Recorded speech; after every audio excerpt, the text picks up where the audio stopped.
más desaparece la H y vamos a tener que incorporar la S por su tonela al final de toda esta historia. Es interesante, pero este grupo HASEC corresponde a bacterias que tienen un lento desarrollo en los medios de cultivo, no son muy fáciles de poder aislar, de poder identificar, tardan en aparecer generalmente 2 a 3 días recién después de haberse incubado durante ese tiempo, recién las colonias empiezan a hacerse visibles en las baterías de medios de cultivo que utilizamos. Y en los hemocultivos, que en realidad son los cultivos primarios, hemos dicho que están en bacteriemias, ¿verdad? Y de ahí pueden provocar endocarditis. Lo mismo, en las endocarditis utilizamos a los hemocultivos para poder aislar a las bacterias que estén provocando este cuadro patológico.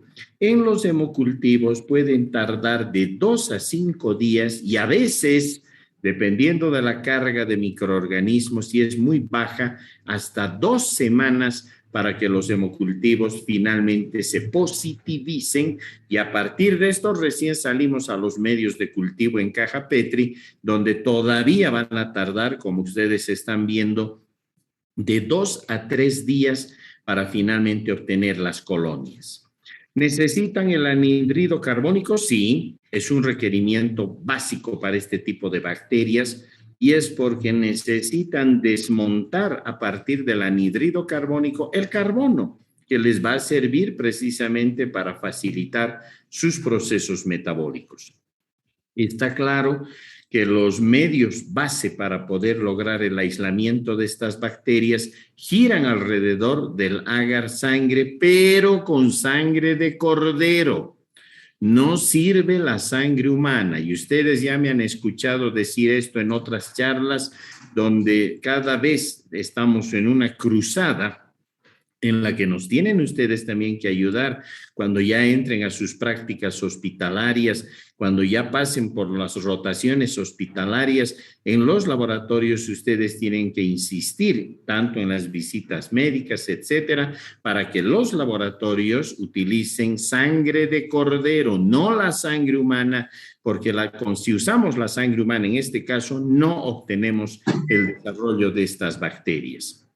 Así que la hemina, que ustedes bien saben es un componente básico en lo que es el agar sangre, pues lógicamente va a exaltar, va a mejorar el crecimiento en lo que son estos aislamientos. Y lo que sí es ideal es que tengamos un buen inóculo, una buena cantidad de muestra para poder hacer una muy buena también posibilidad de aislamiento de estas bacterias y finalmente su identificación. Así que necesitamos que de esos hemocultivos salgamos con inóculos, con cantidades que sean realmente muy significativas para lograr lo que nosotros queremos ya en los medios de cultivo. ¿Son parásitos a nivel de cultura de los animales? Sí, generalmente se encuentran en mucosas de los perros, mucosas de los gatos, en fin, y desde ya también son parte de nuestras microbiotas, sobre todo a nivel de la cavidad oral. De hecho, no son bacterias de vida libre.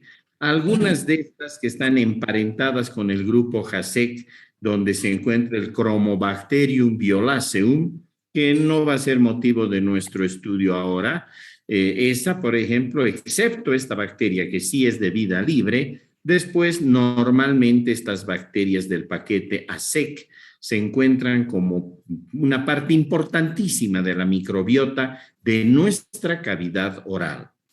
Están reconocidos como agentes de endocarditis que pueden dar cuadros de presentación subaguda, como también tienen la capacidad de poder, en todo caso, adherirse y formar biopelículas. Sobre todo sabemos en esas válvulas cardíacas que ya vienen con defectos a partir de lo que llamamos las cardiopatías congénitas. Lo interesante es que a veces estos microorganismos se van soltando al torrente circulatorio a partir de esta colonización que hacen en las válvulas cardíacas y de esa forma van en todo caso organizando émbolos. Estos émbolos sépticos tienen la capacidad, obviamente, de distribuirse allí donde la sangre les mande y a partir de eso hasta pueden formar verdaderos taponamientos en vasitos distales. Hoy por hoy tenemos un número cada vez más amplio de infecciones, ya no solamente de endocarditis. En realidad, ahora vamos a ver que hay muchas infecciones en las que eventualmente están implicados estos microorganismos, aunque en el caso de Cardiobacterium hominis, esta está muy ligada a lo que son las endocarditis infecciosas. Y empezamos a estudiar grupo por grupo. Agregatibacter afrophilus, conocido también antes como el Haemophilus afrophilus, también conocido como la bacteria HB2. Hoy por hoy ya se descartan todos esos nombres, los ponemos porque a lo mejor todavía en alguna bibliografía les van a encontrar así. En realidad, la bibliografía actual, la bibliografía moderna, ya los ha colocado dentro del género Agregatibacter, ¿verdad? Hemos dicho, necesitan anhídrido carbónico para poder desarrollar, tienen capacidad de poder adherirse en los medios de cultivo, en los tubos, y esto nos está demostrando entonces que tienen una excelente capacidad para organizar biopelículas o biofilms. Por otra parte, sus colonias son convexas, a veces con un aspecto granular periférico. Usualmente, las colonias pueden presentar un pigmento de color amarillo, son bacterias catalasa negativa y tienen la capacidad de reducir los nitratos a nitritos. Ahora bien, hay dos biotipos dentro del Agregatibacter afrophilus, que en realidad antes uno se llamaba como especie afrophilus y el otro Parafrophilus. Ahora ya no. Ahora han pasado a ser dos biotipos. En otras palabras, ya tenemos el Agregatibacter afrophilus biotipo 1 y tenemos el Agregatibacter afrophilus biotipo 2. ¿De acuerdo? Ya no le van a encontrar ustedes en la bibliografía actualizada como Parafrophilus. Ahí tienen ustedes las colonias. De hecho, si nosotros nos acercamos a las colonias, observen, al principio tienen una pigmentación aparentemente blanquecina. De ahí empieza a migrar esa coloración y se va haciendo cada vez más en cuanto a tendencia a la coloración amarilla. Tienen otra característica estas bacterias y es de que utilizan el sistema del satelitismo. Este fenómeno lo hemos estudiado en Haemophilus, ¿verdad? En Haemophilus influenzae. Es decir, si en el medio de cultivo, en el agar sangre, ustedes siembran un trazo de Staphylococcus aureus y cerca al Staphylococcus aureus sembramos el microorganismo problema, vamos a ver que aparecen muy bien sus colonias alrededor del Staphylococcus aureus, aparecen pero con tamaños bastante interesantes, fáciles de poder en todo caso distinguir y a partir de las cuales se puede seguir toda la marcha de identificación bacteriológica. Esto porque Staphylococcus aureus tiene la capacidad de metabolizar sobre los substratos que tienen sangre el producto que es la hemina, ¿verdad? Por lo tanto, estas bacterias utilizan la hemina, hemos dicho que la necesitan, lo que les da increíbles posibilidades para poder desarrollar sin mayor inconveniente. ¿Dónde les encontramos? Hemos dicho, como parte de la microbiota normal del tracto respiratorio superior. Están en la cavidad oral, están en la nasofaringe, pero todavía por mecanismos que no han sido totalmente esclarecidos, cuando se presentan lesiones, microerosiones a nivel de la mucosa oral, y eso al cepillarse los dientes, al alimentarnos, etcétera, estos microorganismos pasan al torrente circulatorio. Ahora bien, normalmente esto está sucediendo. Lo que pasa es de que nuestros sistemas inmunitarios están tan bien conformados que ni nos damos cuenta que esto está pasando, ¿verdad? Porque nuestro sistema, tanto celular como el sistema humoral, a partir de anticuerpos, responden rápidamente y una vez más, ni siquiera nos damos cuenta que cargas bacterianas determinadas habían pasado a nuestro torrente circulatorio. Pero hay circunstancias en las que sí. pacientes que son inmunosuprimidos porque están utilizando corticosteroides, pacientes que son inmunodeprimidos. Ustedes saben que hay una diferencia entre la inmunosupresión y la inmunodepresión. La inmunosupresión es transitoria. A alguien le empezamos a administrar, por ejemplo, corticosteroides y lo que vamos a provocar es una caída de su sistema de respuesta inmunitaria, pero no es definitiva, ¿verdad? Es transitoria. En la medida que después dejamos de utilizar los corticoides, otra vez su sistema inmunitario vuelve a modular de la manera que debiera hacerlo.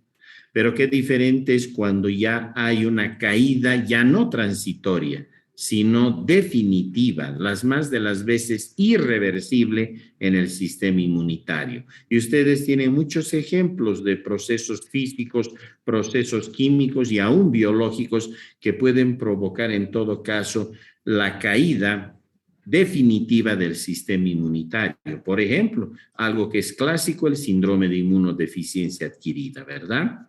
En este tipo de pacientes, como también en pacientes que vienen con cardiopatías congénitas, nacieron con estas cardiopatías. Bueno, entonces ahora sí la situación cambia. Estos microorganismos pueden provocar cuadros de endocarditis, que es lo más común, como también otra vez en pacientes inmunosuprimidos o en inmunodeprimidos o en pacientes que han recibido un traumatismo craneofacial por cualquier circunstancia. Estas bacterias pueden pasar, por ejemplo, a los senos paranasales y desencadenar cuadros de sinusitis, si van a oído medio, cuadros de otitis, pueden complicar en todo caso a pacientes que se encuentran ya hospitalizados en terapia intensiva, sometidos a lo que llamamos los procesos de ventilación mecánica, y entonces puede haber cuadros complicados de neumonías, de empiemas, o pueden llegar por el circuito sanguíneo a las articulaciones y dar cuadros de artritis. Si ingresan al canal medular de los huesos largos, osteomielitis, pueden llegar al sistema nervioso central y dar abscesos a nivel cerebral, o quedarse en el sistema respiratorio, pero llegar a la laringe y provocar cuadros de laringoepiglotitis asociados, por ejemplo, con virus respiratorios. Eventualmente pueden infectar heridas y finalmente hasta pueden dar cuadros de celulitis e inclusive infecciones en drogadictos cuando obviamente tenemos lesiones que se dan a nivel del circuito vascular. Esa es la forma entonces en la que nosotros podemos ver. Vean que ya no solamente son cuadros meramente de bacteriemia y de endocarditis, sino que se pueden asociar otras patologías, pero de lejos, la más importante sigue siendo la endocarditis infecciosa. Estas especies las reconocemos comúnmente en los procesos de endocarditis y esta puede estar o puede no estar en algunos casos asociadas con cardiopatías, hemos dicho, congénitas, es decir, enfermedades valvulares preexistentes. El embolismo arterial, hemos dicho que se desprenden estas bacterias y por el torrente circulatorio se empiezan a desplazar, lo que provoca un fenómeno de embolismo. Es la mayor complicación de las endocarditis, ¿verdad? 52% de las veces se puede provocar este embolismo. En estudios, por ejemplo, el de Parver y colaboradores, ellos encontraron en 86 casos, incluyendo hasta embolias que se producen a nivel cerebral. ¿Hay factores predisponentes? Sí. Lesiones a nivel oral o a nivel dental. Procesos de caries no controlados con procesos de destrucción masiva a nivel no solamente de los tejidos blandos en cuanto a mucosas, sino que incluyan también problemas a nivel óseo. Y entonces podemos encontrar cuadros de periodontitis, formación de placa dental, es decir, esas biopelículas que se forman y que todos las tenemos en la cavidad oral, ¿verdad? Traumas en lo que hemos dicho, la región facial, particularmente la cavidad oral, como también heridas que se puedan producir. Muy fácilmente, entonces, estas bacterias, a partir de estas opciones, pasan al torrente circulatorio y pueden desencadenar con o sin cardiopatías congénitas, eventualmente procesos de endocarditis. ¿Cuál es su sensibilidad antibiótica? Se ha visto que para Agregatibacter afrophilus, fundamentalmente, las tetraciclinas, el cloranfenicol, los aminoglucósidos, las cefalosporinas de tercera generación, el caso de la cefotaxima y de la ceftriaxona, así como moléculas conocidas como azálidos, o sea, la acitromicina, como también las fluoroquinolonas, el caso de la ciprofloxacina, se ha visto que son excelentes en cuanto al tratamiento de este tipo de problemas que se puedan dar. Ahora, los procesos de endocarditis se resuelven a largo plazo, no son cuadros en los que uno aplica el tratamiento y en 2-3 días se corrige la situación, para nada. Son casos en los que los tratamientos se tienen que extender, usualmente se pueden utilizar asociaciones de antibióticos que sabemos que van a mejorar la posibilidad de poder controlar tanto el proceso bacterémico para evitar esas embolias provocadas en todo caso por estos microorganismos, como desde ya el cuadro de endocarditis como tal. Lo que ha quedado claro a través de las series de estudio es que penicilina y ampicilina, amoxicilina, obviamente solas no tienen utilidad, no sirven para poder controlar estos casos. Tenemos que recurrir a estas moléculas que acabamos de citar. Con Agregatibacter actinomycetem comitas. Antes se llamaban el CDC HB3 y el HB4. Todavía van a encontrar en algunos libros de esta manera. Repito, en la bibliografía actualizada ya solamente van a encontrarle como Agregatibacter actinomycetem comitans. Conocidas desde 1985 a través del trabajo de Potts. En 1986 se rechazó la propuesta, en todo caso, de que esta bacteria fuera ya identificada como un microorganismo completamente independiente. Se vio que era muy similar al Haemophilus afrophilus y en realidad recién, como han visto ustedes en estos últimos años, logró alcanzar su género por ahora, definitivo, que es el Agregatibacter, y con su especie que está completamente bien individualizada y bien diagnosticada. Estamos hablando de cocobacilos también gram negativos. Cuando se hacen repiques o subcultivos, ya no se les ve como cocobacilos, sino aparentan formas largas como filamentos. Hemos dicho que son lentos para dividirse todos estos bacterios y necesitan anhídrido carbónico. Sus colonias son pequeñitas, parecidas a las anteriores, y hemos dicho también que al igual que las anteriores aparece un borde granular fino. Ya vamos a ver también esto en imágenes.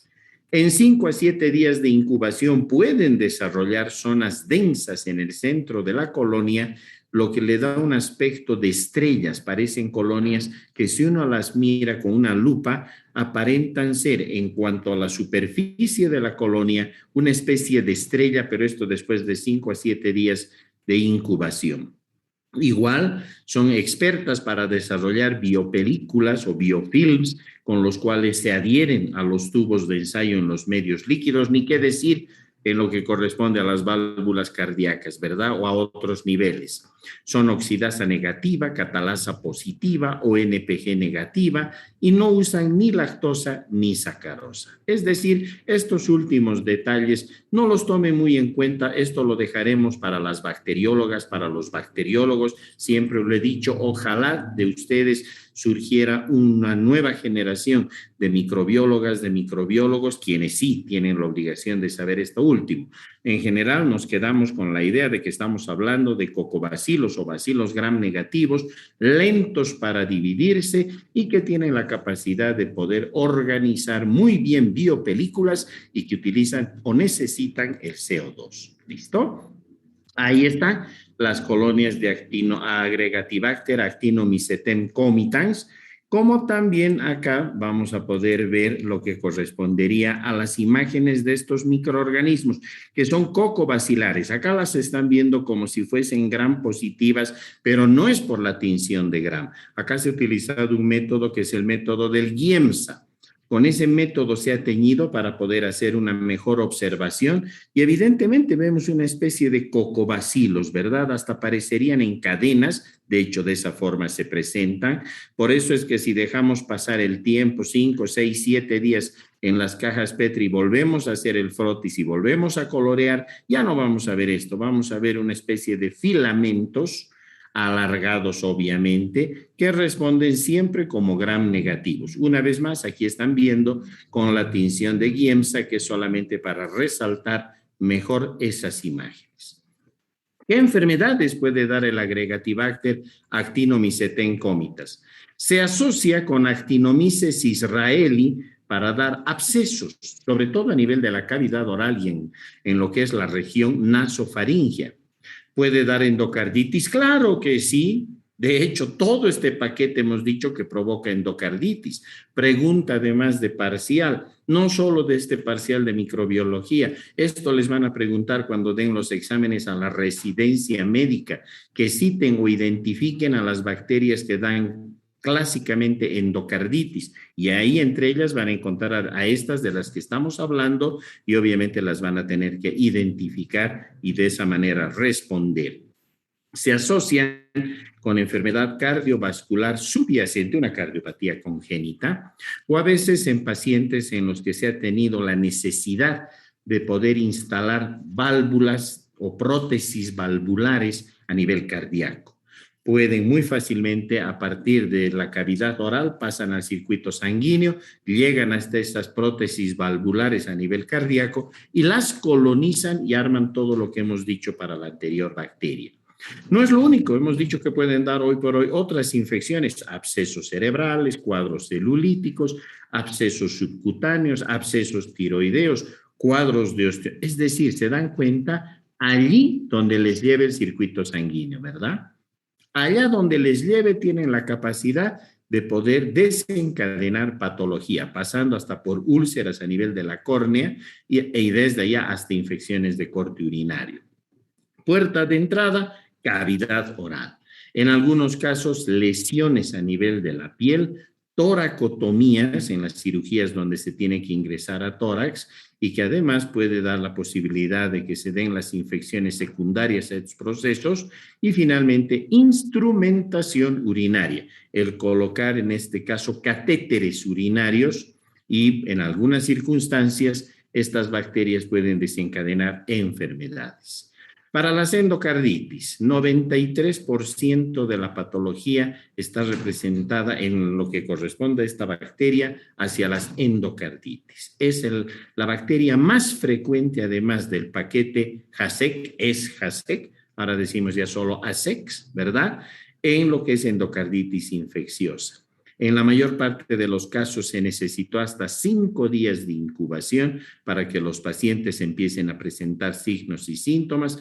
46% de los pacientes tenían enfermedad dental de base. Por eso es que es bien importante el analizar la cavidad oral. Ustedes muy pronto ya van a estar en tercer año de medicina y cuando lleven la asignatura de semiología van a ver de que uno de los análisis, una de las inspecciones o examinaciones más importantes es la de la cavidad oral. Mucho de lo que pasa con nuestro paciente está representado en la cavidad oral o tiene su base desde la cavidad oral, ¿de acuerdo? Puede ocurrir en jóvenes de mediana edad, 70% de la enfermedad cardíaca previa a las endocarditis puede darse, válvula aórtica es la más afectada y en el 26-28% de válvulas protésicas o prótesis valvulares puede provocar infecciones. En los reemplazos valvulares requirió el 28% después de falla cardíaca aguda, infecciones persistentes o embolias sistémicas. Y ahí tienen a todos los autores que nos dan la evidencia respecto a esto que estamos planteando. ¿Cuál es la sensibilidad antibiótica? Otra vez, tetraciclinas cloranfenicol y cefalosporinas de tercera generación. Siguen siendo las más importantes. Vamos a ver que esto se repite en el resto de los microorganismos con más o menos variaciones, pero las tetraciclinas, el cloranfenicol y las cefalosporinas de tercera generación son las que se mueven con un común denominador para resolver estos cuadros. Está la rifampicina, pero no la vamos a poder utilizar porque sabemos que es una droga que está controlada por el Programa Nacional de Tuberculosis, habida cuenta de la amplia diseminación que tenemos del Mycobacterium tuberculosis en la patología en nuestro país, ¿verdad? Así que la rifampicina está controlada, no la podemos utilizar libremente, pero tenemos menos mal esos 3 paquetes. Y está visto que no hay muy buena posibilidad de tratamiento con penicilina, ampicilina, obviamente amoxicilina, y en este caso tampoco funcionan los macrólidos, la eritromicina, como tampoco funcionan los aminoglucósidos. ¿Listo? Así que básicamente tomamos en cuenta las 3 primeras, tetraciclinas, cloranfenicol y cefalosporinas de tercera generación para poder pensar en un buen tratamiento que también tiene que ser de larga data. No es un tratamiento de 48, 72 horas. Esto ustedes ya en las asignaturas clínicas, sobre todo en cardiología, verán los protocolos de tratamiento sobre la base de estas drogas con las dosificaciones, las vías de administración, los cuidados que deben tener, la asociación con otras drogas y obviamente también tendrá que revisarse ahí con sumo cuidado las vías de administración, ¿verdad? Así que eso para más adelante. Nuestro tercer microorganismo ya es el que corresponde a la letra C, Cardiobacterium, ¿verdad? Que pertenece a la familia Cardobacteriaceae. En realidad, desde 1990 ya sabemos de este microorganismo, de estos microorganismos, donde en todo caso, a partir de un trabajo pionero del equipo de De Wirst, fue que se logró identificar a Cardiobacterium hominis y hoy por hoy hemos visto a otro microorganismo que es la Sutonella indológenes que pasó a este grupo. ¿De acuerdo? ¿Qué podemos decir respecto a Cardiobacterium hominis? Igual, vean, el común denominador que tiene, lentas para poder desarrollar, casi no dan cambios visibles en los hemocultivos, parece que fuesen negativos. Por eso es que hay que repicarlos a las 6, 18 horas y hay que empezar a hacer los repiques y mantener durante 3, 4, 6 días, 7 días, si recuerdan, hasta completar básicamente 2 semanas. ¿Se puede recuperar en subcultivos? Sí. Hoy por hoy hay hospitales y laboratorios que tienen tecnologías automatizadas. El famoso Bactec, hay el Microscan, el Phoenix. En Bolivia también está el Bactec en algunos hospitales y algunos laboratorios. Ahí tarda de 3 a 5 días, pero sirven. Estos equipos permiten lograr también el aislamiento de estas bacterias. A partir de esto, nosotros podemos en todo caso decir que desde el punto de vista laboratorial, la sensibilidad para poder mejorar el aislamiento de estas bacterias pasa por llevar los hemocultivos a sistemas de centrifugación. Pero eso le dejamos, hemos dicho, al laboratorio de bacteriología. Son bacterias gram variables, tienen extremos bulbosos, en otros casos tienen formas angulares, parecen chupetes o vienen como lágrimas y tienen tendencia a formar rosetas. Crecen una vez que salimos a los medios de cultivo sólidos, en el agar sangre, en el agar chocolate. Han visto como todas necesitan CO2 y obviamente sus colonias aparecen de 2 a 3 días más tarde. Una ventaja interesante es de que estas son bacterias que cuando la colonia se organiza sobre el medio de cultivo, tiende a horadar, forman micropozos allí donde la colonia está, que es lo mismo que hacen Quingela y Eikenella. Forman una especie de pozos ahí donde la colonia se encuentra. Ustedes levantan la colonia con el asa y van a ver un pocillo, un pozo que han organizado. Es decir, tienen actividad muy fuerte proteolítica sobre lo que es la superficie del medio de cultivo, por eso forman esos pozos o pocillos. En nuestro caso, en laboratorio, son bacterias que son o responden de manera positiva al indol. Vean ustedes, aquí está. Primero vamos a hacer el acercamiento a las imágenes. Miren cómo desarrollan, ¿verdad? Formando este tipo de presencia angular. Vean ustedes. En algunos casos, vean, parecen chupetes, ¿cierto? Entonces, todo esto parece un chupete y hasta con su mango, ¿verdad? Evidentemente se forman de esta manera o las podemos organizar o las podemos observar de esta manera también. Y aquí están las colonias que son muy similares a las que hemos descrito ya en anterior oportunidad. Con Cardiobacterium hominis, casi exclusivamente van a provocar cuadros de endocarditis. Y esto puede ser de que haya una enfermedad cardíaca o daño previo. Generalmente el daño puede ser valvular, es decir, puede haber una cardiopatía congénita previa.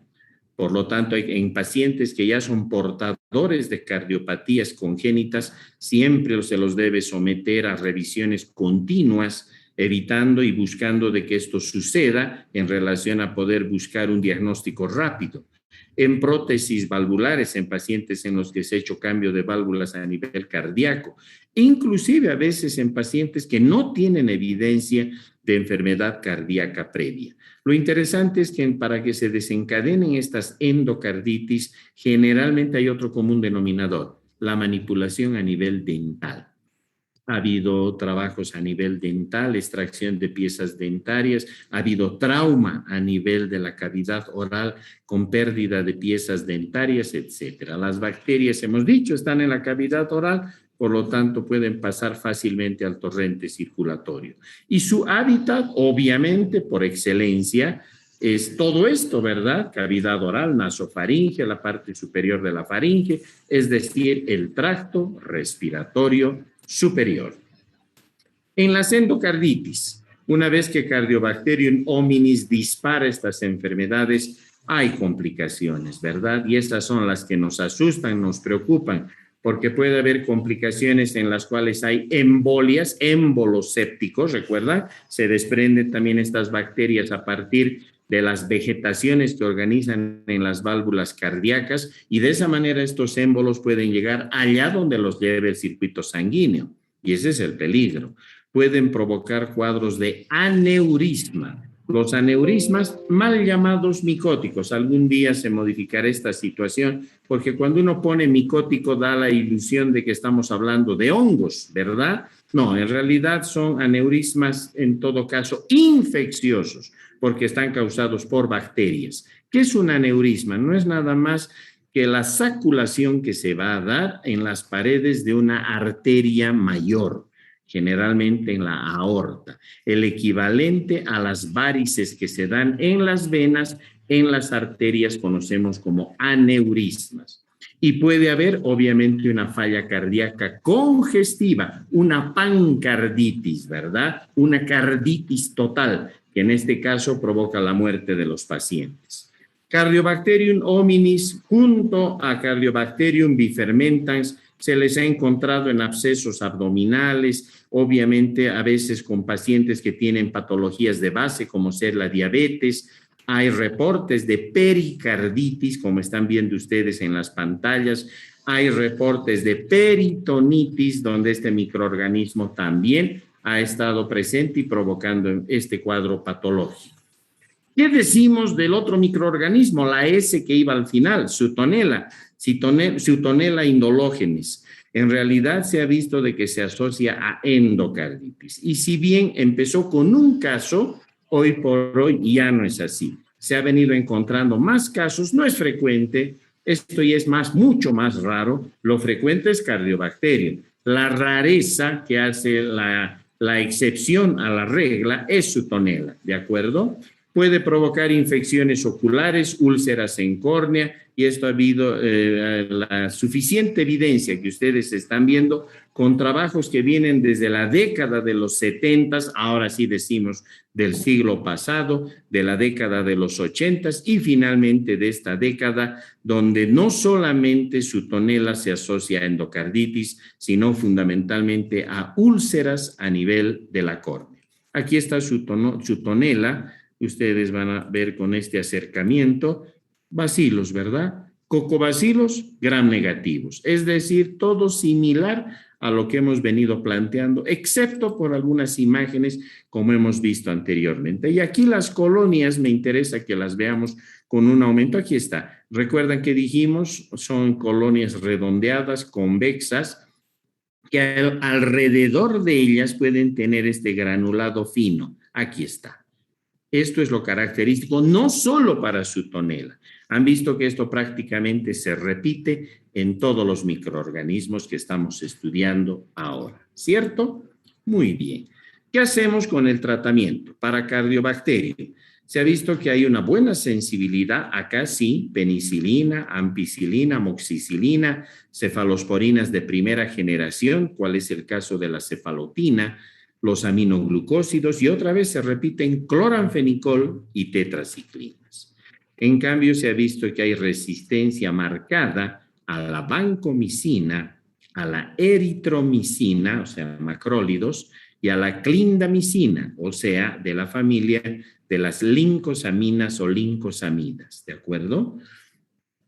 En el caso de su tonela indológenes, sensible a la penicilina, y en general, recuerdan que antes estaba en el paquete de Quingela, por lo tanto, su sensibilidad antibiótica es similar a lo que pase con Quingela. Eso vamos a ver prácticamente casi al acabar nuestra charla, ¿verdad? Mientras tanto, nos quedamos con la idea de que la penicilina sí va a funcionar sobre su tonela. Penúltimo microorganismo, Eikenella corrodens. ¿Por qué se llama corrodens la especie? Porque esta sí es experta para armar esos pozos que hemos dicho en el medio de cultivo. Si tenemos el desarrollo a partir de las colonias y levantamos una colonia con el asa, debajo vemos un pocito que han formado estas bacterias por su fuerte actividad proteolítica, ¿de acuerdo? Se las estudió ya desde el año 1958, las estudió un bacteriólogo. Eiken las denominó bacteroides corrodens, precisamente por lo que les comento. El año 62, la escuela del bacteriólogo King las denominó como HB1. En la década de los 70 volvió a ser bacteroides corrodens a través de una propuesta de Jackson y Goodman. Finalmente se decidió otorgar un nuevo término al género y en este caso se les denominó en honor a Eiken, quien las había encontrado por primera vez, como Eikenella. Se consolida el año 73 y obviamente se las termina de localizar taxonómicamente en la década de los 90, hace más o menos unos 30 años atrás, con los trabajos de De Wirst, que localiza como género a Eikenella y la pone en la familia de las Neisseras. ¿Cuáles son sus características bioquímicas? Cocobacilos y bacilos gram negativos aerobios y anaerobio facultativos. Igualito a lo que hemos venido hablando hasta aquí. Acá en estas bacterias los extremos son redondeados. También dependen del CO2, tal cual hemos dicho hasta aquí para todas estas bacterias. Y se repite todo, vean, lentas para poder desarrollar colonias pequeñitas a las 48 horas en el agar sangre o el agar chocolate.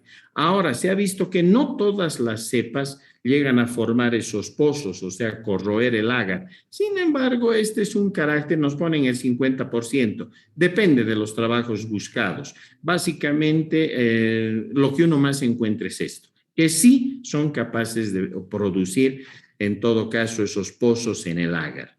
Tienen la capacidad de poder dar un olor fuerte en los medios de cultivo, como a hipoclorito. Esto es porque se parecen mucho en sus procesos metabólicos a Pastorela, que hace exactamente lo mismo. Muy inerte, no usa los hidratos de carbono y lo que les doy de ahí en adelante solamente es la información bacteriológica, oxidasa positiva, catalasa negativa, reducen los nitratos a nitritos y tienen la capacidad de decarboxilar 2 aminoácidos, la lisina y la ornitina. Sin embargo, estos últimos 2 aspectos no nos interesa particularmente, a mí no me interesa que los internalicen, porque repito, esto vamos a dejar para quienes mañana se comprometan y quieran seguir el camino de la microbiología, ¿verdad? Ahí está. Estas son las colonias, un acercamiento a una imagen, obviamente del libro, donde se observa que forman esos micropozos. Ahí pueden ver ustedes esos micropozos. Y las imágenes bacterianas, acá las tienen a la derecha, básicamente son cocobacilos pleomórficos. Algunos están como pequeños cocobacilos, otros casi como bacilitos gram negativos, es decir, tienen una forma muy variada de poderse presentar. Acá las vemos mejor, vean ustedes, tienen formas cocobacilares, ¿no es cierto? Y aquí están las colonias que están viendo que son muy similares a las que hemos hablado anteriormente, solo que estas sí están muy preparadas para poder actuar sobre el medio de cultivo y formar esos pozos de los que hemos comentado.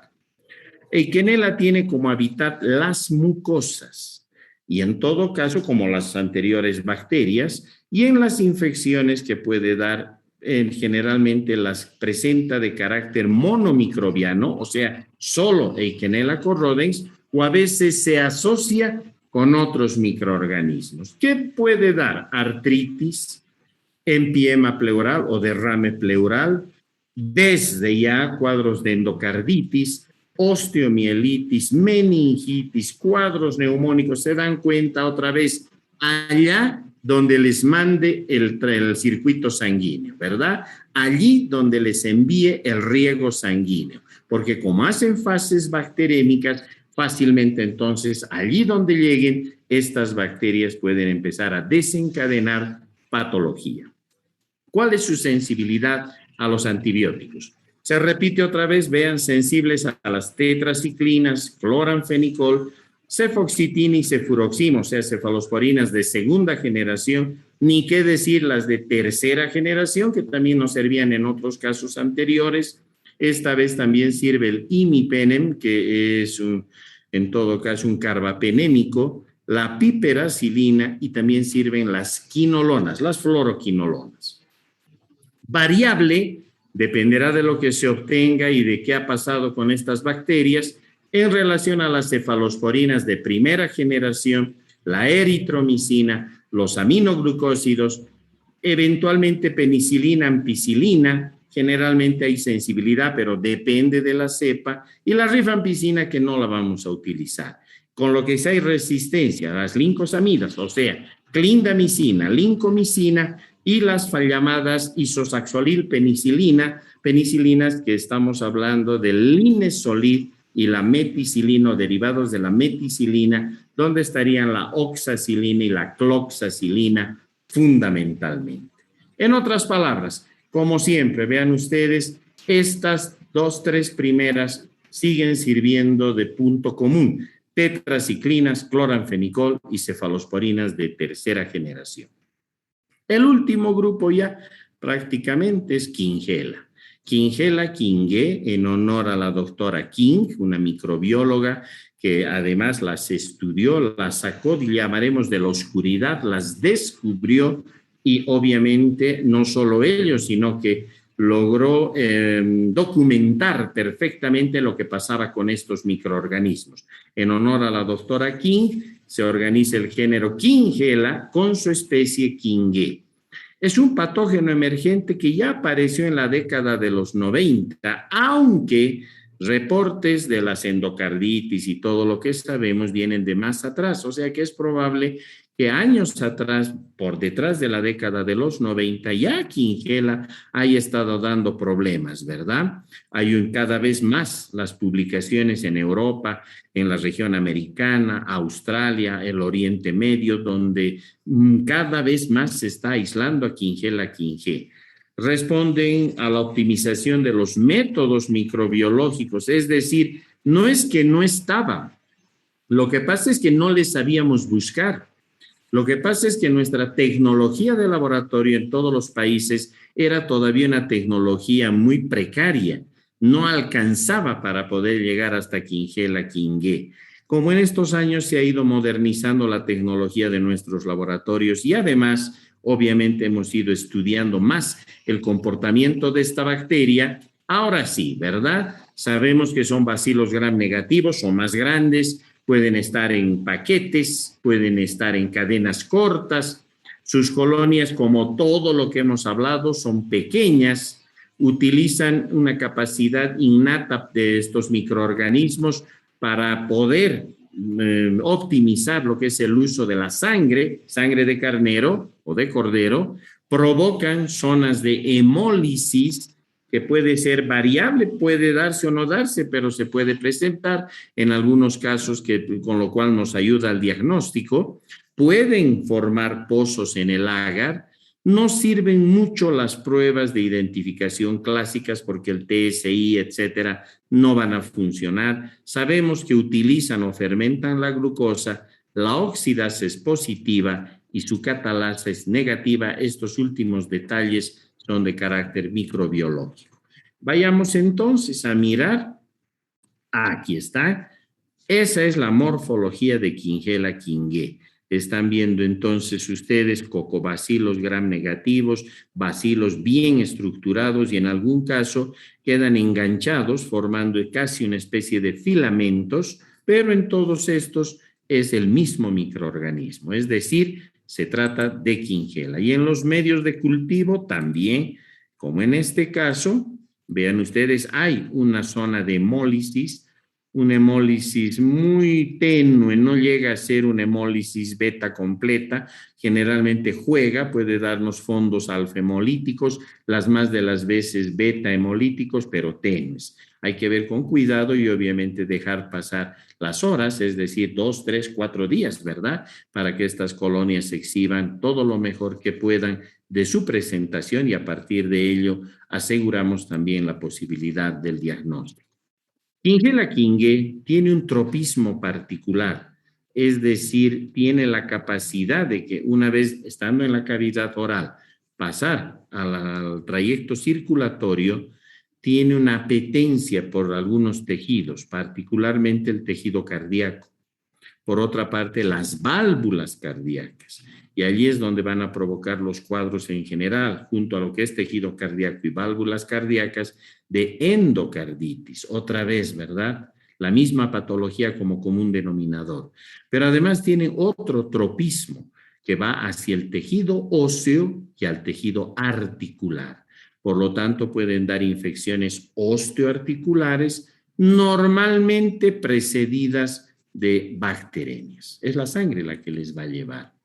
En la artritis séptica, que es una forma clínica que cada vez se está encontrando más, tiene una ruta de llegada por la vía hematógena, la bacteremia, ¿de acuerdo? Por otra parte, esto se ha visto más en niños menores de 4 años, menores de 3 años, en algunos casos después o asociadas a episodios post-vacunales, pues sobre todo con la vacuna contra el hemófilus influenza del serotipo B. Esto probablemente por la mala administración de las vacunas. No han sido administradas en la forma como debiera hacerse, es decir, en la forma aséptica correspondiente, cuidando los protocolos de bioseguridad y de asepsia. Se ha visto que pueden provocar cuadros febriles, también en los niños, 84% de los casos, y tienen recuentos que están por debajo de 50,000 glóbulos blancos por milímetro cúbico, por lo menos en un 25% de los pacientes. Es decir, estos cuadros de artritis séptica, sobre todo en niños, si es que se los puede verificar y encajan con lo que estamos hablando, tienen una alta probabilidad de que se deban a Quinhela quingué. En la bacteremia como tal, en realidad podemos ver presentaciones clínicas interesantes porque puede haber bacteremias que después no desencadenan en cuadros de endocarditis infecciosa, ¿verdad? Más en niños, menos en adultos. De hecho, esto se mimetiza y en todo caso se puede enmascarar en lo que son infecciones sistémicas por Neisseria. Los cuadros de meningococcemia que ustedes ya han estudiado o en las infecciones gonocócicas aún diseminadas con lesiones en la piel, a veces articulaciones que están involucradas, pueden haber cuadros de meningitis aguda, petequias, un rash urticariano en todo el cuerpo, es decir, como si fuese un cuadro de tipo Neisseria, sobre todo provocado por meningococo, ¿verdad? Las bacteremias por esta bacteria se han comunicado como causa inmediata de muerte en pacientes, por lo menos en un paciente con SIDA. O sea que también hay que tener atención en esto. Y recientemente se han descrito 2 casos de bacteremias donde ambos pacientes venían de ser, en todo caso, hemodializados por enfermedad renal terminal. Es decir, allá donde les lleve otra vez el circuito o el flujo sanguíneo, ¿cierto? Ya en las endocarditis hay factores predisponentes para Quinhela Quingué, sí. La enfermedad cardíaca previa, las cardiopatías congénitas, fiebre reumática, consecuencia de las metastreptococias, prolapsos de válvulas mitrales a nivel cardíaco, prótesis cardíaca, y en este caso también vienen precedidas por manipulación o disrupción en la mucosa orofaringea, manipulación dental, cuadros de gingivitis a los que no se presta atención, así como lesiones en la cavidad oral. Las endocarditis en pacientes sin antecedentes de enfermedad cardíaca también se han descrito. Son la minoría. Normalmente tiene que haber una cardiopatía congénita, una cardiopatía de base. Su sensibilidad antibiótica, miren, penicilina, ampicilina, la oxacilina, se mueve de manera diferente a la iquenela, ¿verdad? Cefalosporinas de primera, segunda y tercera, cloranfenicol, aminoglucósidos y el cotrimoxazol, sulfametoxazol y trimetoprima que están viendo ahí. Es decir, esto se va conformando mucho a lo que pasaba con Sutonela. ¿Recuerdan? Hemos dicho que lo que le pase a Sutonela en antibióticos le pasa a Quinhela. Y aquí en relación a Quinhela, pues quedamos claros en que otra vez las cefalosporinas de tercera generación, cloranfenicol, van muy bien. Ni qué decir con lo que significaría utilizar el resto de los betalactámicos. No sabemos muy bien, dependerá de lo que marque el microorganismo y el laboratorio con la eritromicina, y definitivamente hay resistencia con clindamicina y con lincomicina. O sea, las lincosamidas no sirven. Ya han visto que este es un común denominador en todo el resto de microorganismos. Muy bien, estimadas doctoras, estimados doctores, esto es lo más importante en relación a ese grupo que hoy le estamos ya cambiando de nombre, ya no es JASEC, ahora ya es ASEX, ¿no es cierto? Porque hemos visto que Haemophilus como tal ha desaparecido, Agregatibacterium se incorporó y además incorporamos a Sutonella al final de todo este paquete. ¿Listo? Miren, ha sido un verdadero gusto el poder conversar durante toda esta hora con ustedes respecto a este tema, con el cual ustedes van a tener que lidiar, sobre todo quienes entren en la especialidad de la cardiología, la medicina interna, la pediatría, la infectología, van a tener que lidiar mucho. Y más aún, quienes ojalá nos acompañen en el terreno de la microbiología médica o microbiología clínica. Como siempre, un verdadero placer el haber conversado con ustedes y estamos pues dispuestos a poder regresar cuando nos toque nuevamente en el programa con el nuevo tema que se nos asignó. Muchísimas gracias y tengan muy buenas tardes. Muchas gracias, Muchas gracias, doctor. Hasta luego. Gracias, doctor. Gracias, doctor. Luego. Muchas gracias, doctor. Hasta Gracias, luego. doctor. Hasta luego. Hasta luego.